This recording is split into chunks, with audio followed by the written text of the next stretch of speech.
45 کلن عبدالقیوم خان د کوټي د چمړه مارکیټ مشر دی. له تیرو 20 کلو څخه د دلته د پوستو او د څرمنو د اخیستلو کاروبار کوي.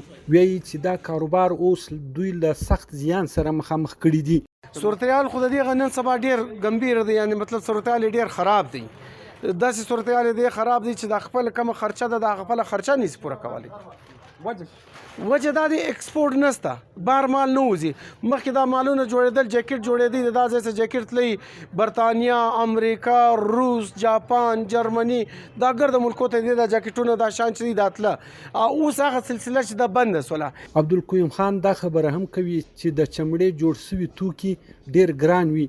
هم له دې کبله له چینا څخه چې کوم د پلاستیک او نور د ریګزین توکي راځي هغه ډیر ارزانه وي. له دې کبله هم د چمړې اخیستونکي ډیر کم سوي دي.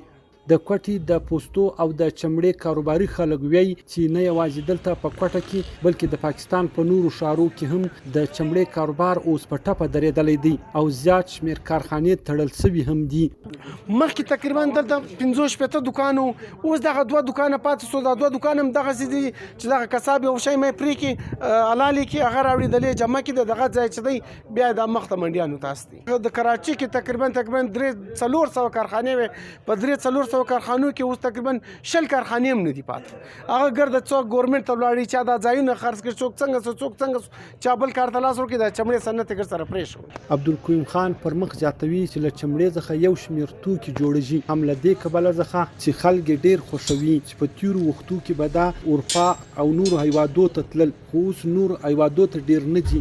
څه بوټونه جوړیږي، جاکټ جوړیږي، ګلوز جوړیږي، او د دې څه پورا سوټ چې دی هغه چې دی بار کې چې دی پینټ جوړیږي. شرط د دې چمړې خو دا شان چې دا ګرمي، دا په دا یخو ملکو کې ډیر سہولت دی لپاره ډیر بهترین دی. دا ګرد شان د دې اکثریت مفصلا ستا فوټبالونه ټوټل د دې څه جوړیږي. ګورم مش دلته په روپۍ نه وي، هلته په ډالرو خرچه دی. دغه ډالر دغه پاکستان ته راتله، نو اوس دغه ډالر بند سي نو دا صنعت په چی وچلی. پاکستان د څرمنو یا د پوستونو په صنعتي هیوادو کې شامل هیواد دی. د چمړې کاروباري خلک وایي چې په تیرو وختو کې به د لغوسو مذهبي ګوندونو له لوري هم چمړې راټولېدلې، خو اوس حکومت پر دې باندې بندیز لګولی دی.